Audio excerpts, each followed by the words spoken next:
Introduction. The only thing that matters at your deathbed. The doctor spoke in the low voice men use when they believe hope would be cruelty. He said the child might never hear, might never speak, might go through life locked in silence. And there on that bed lay a tiny life with no visible sign of ears, born as it seemed into a world that could not reach him. I did not argue aloud. I did not bargain with fate in the presence of nurses and instruments. I reached a decision in the secrecy of my own heart, and I held it like a blade. I decided the child would hear and he would speak, and I refused to accept anything else as reality.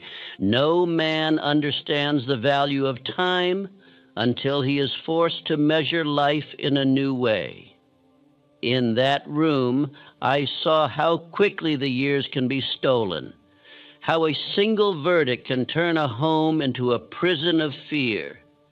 And I saw with frightening clarity what truly matters when life is stripped bare. I began to think not as a father pleading for mercy, but as a man searching for law. I asked myself, what power remains when circumstances mock you? I found the answer in a single word, and that word became my anchor: desire. Desire backed by enduring faith, pressed into the mind daily without retreat. As the child grew, we noticed something. Only a slight degree of hearing, nothing more. Yet to me it was a crack in the wall, and through that crack I drove a lifetime of persistence. I did not need certainty. I needed one small opening through which belief could work. Then, from an unexpected source, hope arrived. We brought a Victrola into the home. When the music first touched him, he went into ecstasies and claimed the machine as if it belonged to his destiny. He would stand with his teeth against the case, letting sound find its way in. At night I told stories, not merely to entertain, but to shape an inner world. I wrapped one idea in every tale. Your affliction is not a curse. It is an asset in disguise. I repeated it until the child began to carry himself like one who was meant for triumph, not pity. When he was old enough to want what other boys wanted, he did not collapse into self-pity. He made plans. He reached for independence. He wanted the dignity of earning. And one afternoon, while left at home, he climbed out through a window and set off on his own to sell newspapers. He borrowed 6 cents, bought papers, sold out, reinvested, and repeated until evening. When we returned home, we found him asleep with the money clenched in his hand. Profit earned by initiative. His mother cried from fear. I laughed because I saw a victory far greater than coins, faith in himself. Years passed. He went through grades, high school, and college without hearing as other men hear, refusing the easy path of separation. We would not permit him to learn the sign language because we were determined he would live a normal life and associate with normal children, no matter the debates we endured. And then, during his last week in college, something occurred that marked the most important turning point of his life. Through what appeared to be mere chance, he received another hearing device on trial. He was slow to test it, disappointed before, until he placed it on his head and discovered a changed world. Now, I have told you this story without naming the boy because the name is not the power, the principle is. But I will give it to you now so it becomes real in your mind. That child was my son, Blair, and his story is proof that life yields to a burning desire that will not recede. Why do I begin a speech about your deathbed with the story of a child's silence? Because it teaches the only truth that survives the last hour. When you come to the end, you will not measure life by what impressed strangers. You will measure it by what you mastered within. Most men chase what makes noise. They chase applause. They chase titles. They chase the kind of money that buys comfort but not meaning. They chase the approval of people who do not even respect themselves.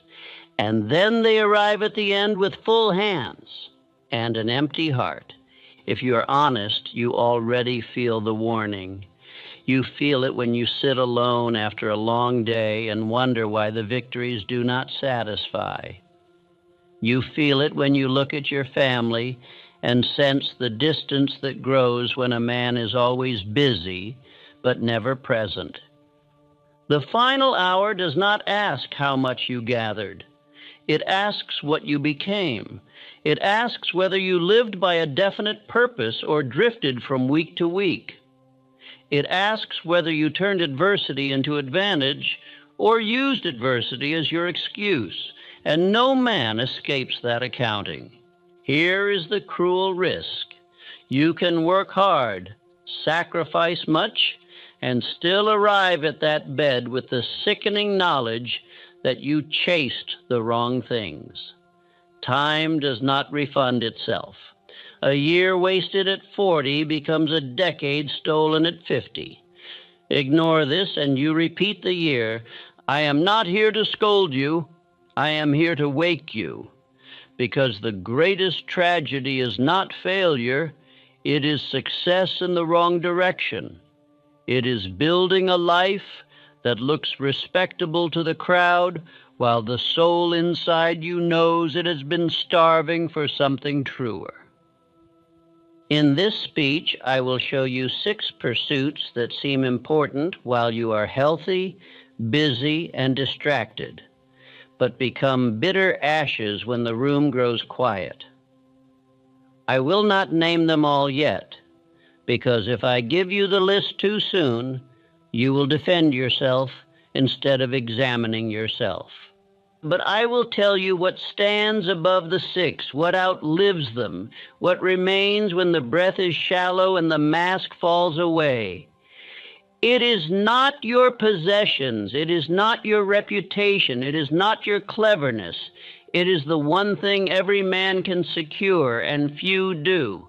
That one thing is the inner state called peace of mind, the harmony that comes from a life lived with definite purpose, guided by faith, expressed through useful service, and guarded by self-control.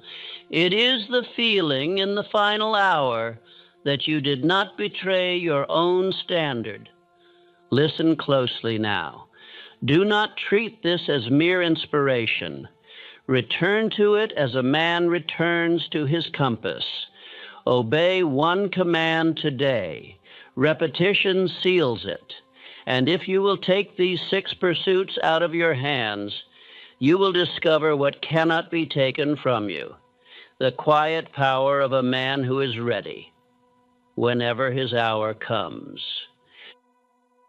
Thing 1, the pursuit of applause.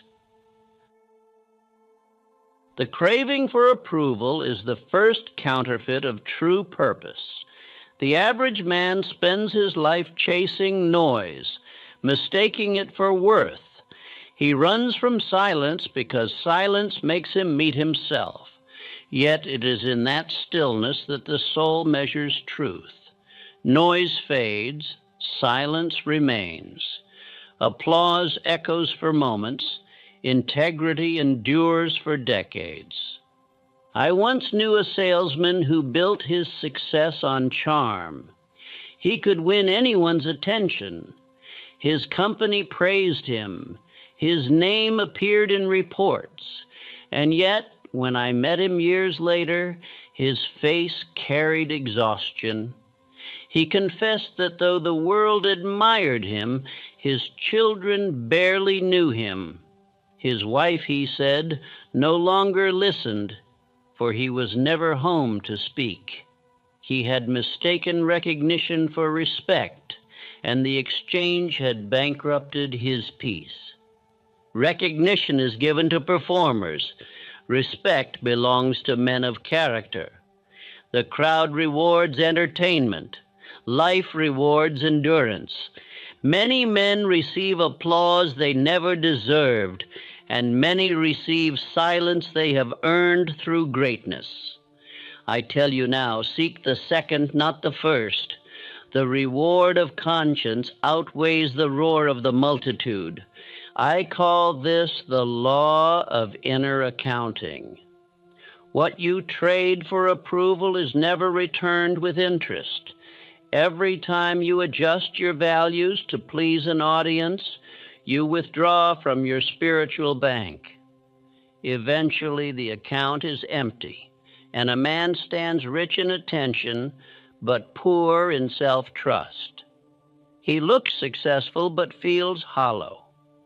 I once met an artist whose paintings had made him famous.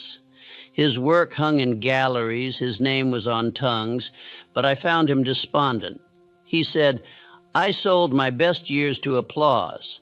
I painted what men would buy, not what I believed."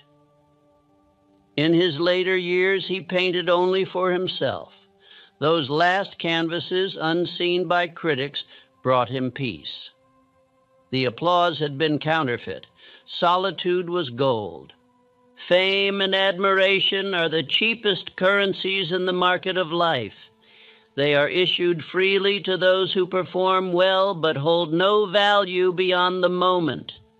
When applause guides you, enemies become your masters, for your behavior now depends on their reaction. But when purpose guides you, even enemies become teachers, revealing your strength through their resistance. Consider Abraham Lincoln. Half a nation despised him. He was called a fool, a tyrant, and worse, yet he stood unmoved. His compass was inner conviction, not public opinion. He led not for approval, but for destiny. The man who rules himself does not beg the crowd to like him. He earns eternity by standing alone when right is unpopular. A man who learns to walk without audience walks faster and farther. He no longer pauses to measure applause. His attention returns inward, where faith whispers, "Continue." It is this independence that marks the mature soul, the man who measures himself by integrity rather than image. The habit of checking for applause robs the soul of direction. The man who constantly asks, "Do they approve?" has already forgotten to ask, "Is this right?" It is not the judgment of men that condemns. It is the neglect of conscience. Your own heart, neglected too long, becomes your harshest critic. Learn to transfer your attention from others' approval to your own inner satisfaction. The applause of conscience is quiet, but its sound fills a lifetime. The peace of knowing you acted with honor outweighs the cheers of 1,000 who did not understand your purpose. I do not chase applause. I build substance. I measure my worth by integrity, not noise. My reward is the quiet respect of my own conscience. Repeat them until silence feels richer than flattery. Others will begin to see something different in you. They will sense an immovable quality, a calm strength that neither criticism nor praise can bend. Some will misunderstand you. A few will admire you. All will respect you, for men eventually follow those who no longer chase them. And when the years have passed, and you sit alone with the memory of your days, you will not hear applause. You will hear peace. That is the only sound worth living for. Thing 2, the pursuit of comfort.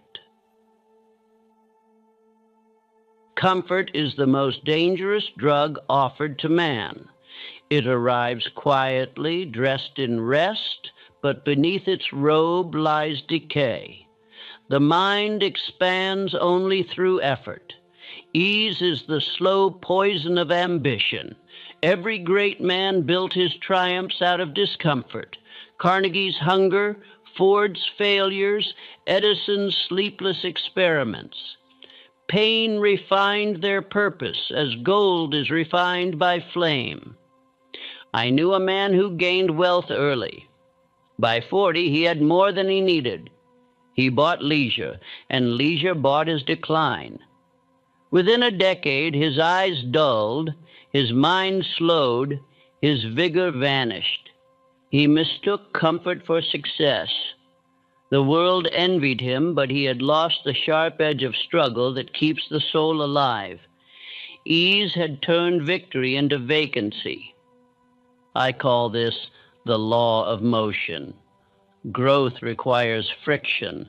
Life rewards those who push beyond ease. Comfort promises rest, but breeds decay. Persistence promises strain, but yields mastery. A body unused grows weak. A mind unchallenged grows small. The secret of vitality is pressure rightly directed. Without resistance, there is no muscle, physical or spiritual. The soft life produces hard years. The hard life produces golden years. When you choose comfort over challenge, you trade tomorrow's strength for today's softness. Each moment of earned difficulty becomes a deposit into your future power. Every indulgence is a withdrawal from it. The account of strength belongs only to those who work against resistance. Most men after 40 worship comfort, calling it stability. They tell themselves they have earned ease, but what they have really earned is purpose. To abandon struggle is to abandon growth. Nature punishes the stagnant with boredom. A man is never meant to retire from purpose, only from confusion. When the goal is clear, labor becomes life's renewal, not its burden. Fatigue is not your enemy. Directionless fatigue is. The man who rests without aim decays. The man who rests to rebuild rises. Rest must be regeneration, not retreat. When you work toward a worthy goal, even exhaustion feeds joy. It is the body's testimony to devotion. Rest then becomes sacred, not slothful. Repeat this truth until it is written in your habits. I will not worship comfort. I will welcome challenge as the price of expansion. My strength increases with resistance. These words are the antidote to decline. They turn weariness into willpower and discomfort into discipline. Remember Edison. At 70, he still worked through nights, eyes strained, mind aflame. He said he could not rest because ideas would not let him. His body aged, his enthusiasm did not. The mind renews itself through work, not through idleness. Idleness is rust. Work is polish. Others will see you differently once you cease bowing to comfort. They will call you tireless. They will feel younger in your presence. They will respect your energy and follow your pace. You will become the example of vitality, proof that age is no barrier when purpose burns clear. Discipline will transform into delight. Work will become expression, not punishment. You will stop asking for easier days and start asking for greater power. Comfort will lose its spell, and challenge will become your chosen companion. And when the end comes, you will rest truly for the first time, because you will have earned your rest, not escaped into it. Thing 3, the pursuit of possessions. Possessions multiply, but satisfaction does not. The more a man owns, the more he must guard. Soon he serves what he bought. I have seen men so chained to their luxuries that they forgot the use of their own hands. Wealth, when ruled by wisdom, is a tool. When worshipped, it becomes a tyrant. I once knew a merchant who built vast warehouses. His success astonished his city.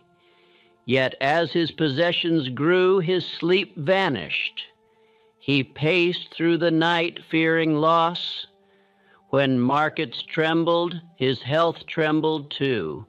The gold he loved most became the weight that crushed his peace. Contrast this with a humble clerk I once met who owned little but lived joyfully. His security was not in banknotes, but in faith and clear conscience. He had learned the secret of mastery over material. Riches become burdens when not guided by purpose. The man who gathers without plan drowns beneath his gain. The man who gains faster than he matures builds a cage of gold. It shines beautifully, but he cannot leave it. He calls himself free while counting his chains. True wealth is control over time and peace of mind. I have met poor men who think like creators. They imagine, they build, they serve. And they are richer than millionaires who think like prisoners. I have also met wealthy men whose calmness radiated contentment because they ruled their possessions instead of being ruled. The difference was never in the ledger, but in the mind. John D. Rockefeller once said that he valued order more than money, for order produced money endlessly, while greed destroyed it quickly. He understood that wealth must obey higher principles. When panic swept the market, he walked calmly through it. His peace of mind was worth more than all his stocks combined. He was wealthy because he could not be disturbed. The greatest fortunes were made by men who served first. The ones who chased money as an end never built empires, they built tombs. Carnegie, Ford, Rockefeller, all produced abundance through vision and service. Money followed their faith, not their fear. When a man fixes his mind on service, wealth becomes inevitable. When he fixes it on wealth alone, misery becomes certain. I tell you, money properly used is noble. Money worshipped is vulgar. It multiplies the nature of its holder. In the hands of a miser, it decays. In the hands of a builder, it creates. The same dollar that can enslave can also liberate, depending on the motive that moves it. Repeat this truth daily until it reshapes your attitude. I use wealth as a tool for service. I command money. It does not command me. I measure fortune by peace of mind. These words are armor against greed and antidote to envy. They remind the subconscious that abundance is responsibility, not indulgence. Once you live by this, others will notice. They will trust you with confidence, seek your counsel, and feel calmer in your presence. They will say, "He is the same in prosperity and in trial."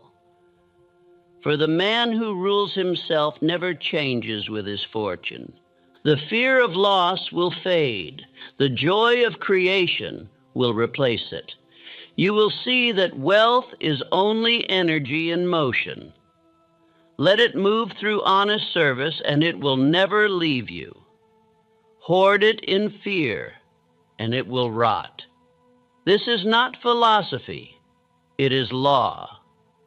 When your final hour comes, you will not count your possessions. You will recall whether they ever possessed you. Thing 4. The pursuit of comparison. Comparison is the silent thief of destiny. The man who measures himself by another man's path abandons his own. The crowd encourages it. They compare wages, titles, and recognition. But all progress dies when you forget your original pattern. Nature never made two identical souls. Every life carries its own design. I call this the law of the individual blueprint. Each soul was stamped with a specific rhythm and purpose. To copy another is to betray that stamp. The man who tries to imitate success instead of interpreting it becomes an echo, not a voice. Social envy poisons faith. It breeds imitation. It whispers, "You should be further along," and blinds the eye to personal progress. The world praises competition, but true mastery lives beyond it. Edison did not race others. He pursued imagination itself. Lincoln competed only with his own patience. Ford compared himself to yesterday's Ford, not to his rivals. That is why they grew beyond comparison. They became originals. Jealousy disguises itself as motivation. A man says, "I only want to be as great as another," yet secretly he hopes to see the other fail. Such poison cannot create. It can only consume. It corrodes gratitude and blinds vision. No man can build while he resents. To cure this, practice mental isolation. Protect your focus as you would your fortune. Be loyal to your own plan even when others shout louder. You were not made to follow their rhythm. The seed of your greatness requires solitude to sprout. The moment you compare your soil to another's, you stop growing. Repeat this affirmation daily until it sinks into conviction. I walk my own path. I celebrate others without envy. My progress is measured by inner growth, not outer comparison. Speak it until you believe it. The mind must hear itself before it can obey itself. I recall a story of an inventor who spent years copying others' designs. He improved nothing and despised himself. One night, in frustration, he tore up the copies and returned to his first forgotten idea. That single act of independence revolutionized his field. He had been a follower until he remembered his origin. When you cease comparing, the noise of the world fades, and the sound of your own purpose grows clear. You no longer need to prove, you only need to perform. You stop watching others' harvests and start tending your own field. In time, your fruit will be unmistakable. Others will see you differently. You will appear content but ambitious, calm but determined. They will find you impossible to manipulate through status or praise. You will be admired quietly because peace of mind is magnetic. It signals mastery. The man who needs no validation becomes the man everyone trusts. The peace that comes from self-trust is unlike any applause. It steadies the heart and lengthens the years. It restores joy in labor, patience in delay, and dignity in solitude. You no longer hurry because you are no longer lost. When the final day comes, you will not ask, "Did I surpass others?" You will ask, "Did I fulfill my design?" And if the answer is yes, you will depart in peace. Thing 5, the pursuit of control over others. The craving to dominate others hides weakness within. It is a disguise worn by those who have not yet conquered themselves. I have seen men who mistake fear for leadership and noise for authority. They command through threat because they cannot command through example. Their victories are shallow, their influence temporary. I call this the law of mastery. Control begins inwardly and multiplies outwardly. A man cannot give direction to others until he has established direction within. Every tone of anger, every demand for obedience, every effort to force allegiance is confession of internal disorder. The man who must shout to be heard has already lost respect. Once, in a large enterprise I studied, two managers led side by side. One ruled by fear, watching his subordinates like a jailer. The other led through quiet example. The fearful manager saw every mistake as rebellion and every question as challenge. His men obeyed outwardly but despised him in silence. The calm leader trusted his team, corrected gently, and shared credit freely. His section prospered, the other decayed. Authority without respect collapses under pressure. Men often mistake the thrill of command for strength, yet nothing weakens the soul like the addiction to control. It drains patience, breeds suspicion, and destroys cooperation. The truly strong man governs through understanding. He knows that influence, not intimidation, builds loyalty that endures. Andrew Carnegie understood this. He gathered brilliant men around him and let them think freely. His greatness was not that he knew everything, but that he listened. He once said he would rather earn 1% of 100 men's effort than 100% of his own. He recognized that power shared multiplies. Power hoarded disintegrates. I once spoke to a foreman who had lost his position because he ruled through anger.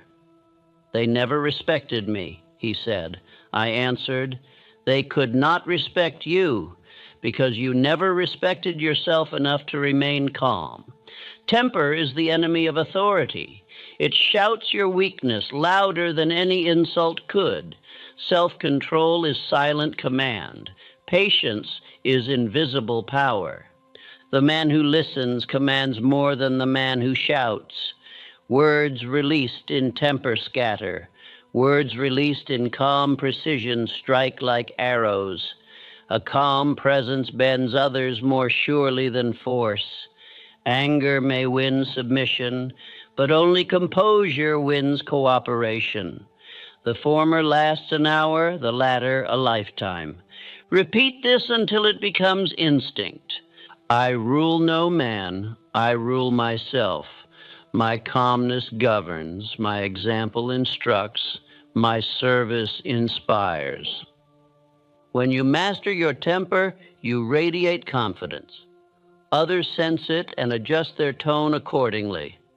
They find it impossible to provoke you, for your stillness is unbreakable. Those who once opposed you will seek your counsel. They will follow you not from fear, but from faith in your steadiness. Coercion breeds resistance. Cooperation multiplies strength. When you stop trying to control others, you discover influence. When you serve, you rise. Those who crave dominance never lead for long. Those who serve with dignity never cease to lead. The hand that helps always rises higher than the fist that strikes. A leader is known not by how many obey him, but by how many grow under him. Your calmness will teach more than your commands.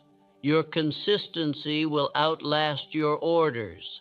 The day you decide to rule yourself completely, you become ungovernable by chaos.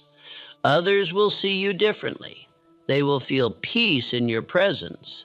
They will sense integrity behind your decisions.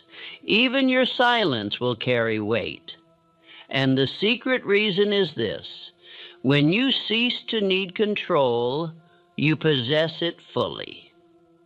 That is the paradox of mastery. In the final hour, no man remembers how many he commanded. He remembers whether he lived by principle or by pride. The ruler of others fades into history. The master of self becomes its architect. Thing 6. The pursuit of endless time. The final illusion is the belief that tomorrow is promised. Men waste years as though eternity were an inheritance instead of a loan. They say, "Someday I will live," and do not see that each someday buried another day alive. The greatest thief of potential is the idea that there will always be more time. I call this the law of final urgency.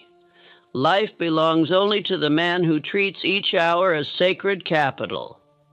The wise invest their minutes as the foolish hoard gold. The calendar of purpose is written in now. There is no later in the vocabulary of greatness. I once met a businessman who dreamed of rest. He worked feverishly, postponing joy for retirement. He promised his family that leisure was near. When at last he sold his company, he died a month later. He had prepared everything except to live. The years he thought he was saving had already spent themselves without his permission. To defer happiness is the slowest form of suicide. The man who waits for the perfect moment to begin never begins. Perfection of timing is myth. Perfection of effort is reality. Time is the only possession that cannot be regained once spent. A man may recover money, health, or reputation, but never yesterday. Edison lived by immediacy. When an idea came, he acted. He understood that inspiration expires if not converted to motion. Speed of decision protected him from regret. His laboratory was his temple. His hours were sacred offerings. He treated each dawn as divine opportunity, and so life gave him more to work with. You must learn to shift from postponement to presence. Ask yourself daily, if this were my final day, what would deserve my attention? Do not seek to escape duty, but fulfill it fully. Completion gives rest. Avoiding it gives anxiety. The mind that finishes what it begins never fears time. Focus immortalizes time. A single hour of clear purpose holds more eternity than a decade of distraction. Men speak of wanting long life. What they need is deep life.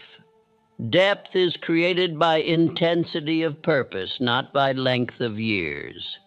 One day of decisive action outweighs 1,000 of hesitation. Many men discover at death what I tell you now, that life was always waiting for permission to begin. The dying often whisper regrets, not of what they failed to earn, but of what they postponed. They say, "I wish I had seen more, loved more, forgiven sooner." You can avoid that by deciding today to act as though eternity depends upon this hour. Repeat this daily, not as comfort, but as command. I live this hour as though eternity depends upon it. I act now. I give now. I become now. Say it until delay feels unnatural. Each repetition disciplines the subconscious to move with faith instead of fear. The man who obeys this law appears serene. He no longer rushes, for he has already decided. He is unhurried yet urgent, content yet productive. Others will sense courage in his calmness, for he lives ready. His peace comes from having nothing deferred, nothing feared. Every act performed with total attention becomes eternal. When your family speaks to you, listen as though it were your last chance to hear them. When you work, work as though it were your masterpiece. When you rest, rest with gratitude. This is the secret of living readiness. And when the final hour arrives, you will not bargain for more time. You will look back and see that you lived completely in the time you were given. Death will find you prepared, not because you plan to die, but because you learn to live without postponement. Others will speak of you as calm, courageous, fulfilled. They will say, "He was always ready." And that readiness will be your legacy. For he who learns to live in urgency discovers immortality in every moment. That is the last illusion broken, the final truth revealed. Life is not measured by its length, but by its completeness. Each day lived with definite purpose saves 10 years of wandering. Every decisive act reclaims lost decades, and thus you will have saved not merely time, but life itself. Epilogue. The final measure of a man. When the last hour draws near, all illusions fade. The applause grows silent, the possessions lose meaning, and the ambitions that once ruled your mind shrink into whispers. You will not ask how loud the crowd cheered, nor how soft your bed felt, nor how heavy your purse became. You will ask only one question: did I live by purpose, or did I drift? Life in its final accounting is not measured by gain, but by growth. It asks whether you conquered yourself, whether you served with integrity, whether you acted each day as though time were sacred. The man who learns these truths early saves decades of waste. The man who learns them late redeems eternity through understanding. You will remember not the years of comfort, but the hours of courage. You will bless the struggles that shaped your strength and pity the ease that made you weak. You will see that mastery was never in controlling others, but in commanding yourself. And as the breath slows, the noise of the world will fall away until only one sound remains, the steady voice of your own conscience saying, "I lived true." So live now with that end already settled. Do not chase the 6 illusions that steal a life while promising it meaning. Seek peace of mind, born of definite purpose, faith in your vision, and service that uplifts others. Repeat your decision daily until it becomes identity. Let calmness replace applause, discipline replace comfort, simplicity replace greed, individuality replace envy, mastery replace domination, and presence replace delay. Then, when the final dawn comes, you will meet it without fear. For a man who has ruled his thoughts, directed his purpose, and served with faith does not die. He completes his work. The body rests, the spirit continues, and eternity itself will bear witness that he lived as a master of life, not a servant of illusion.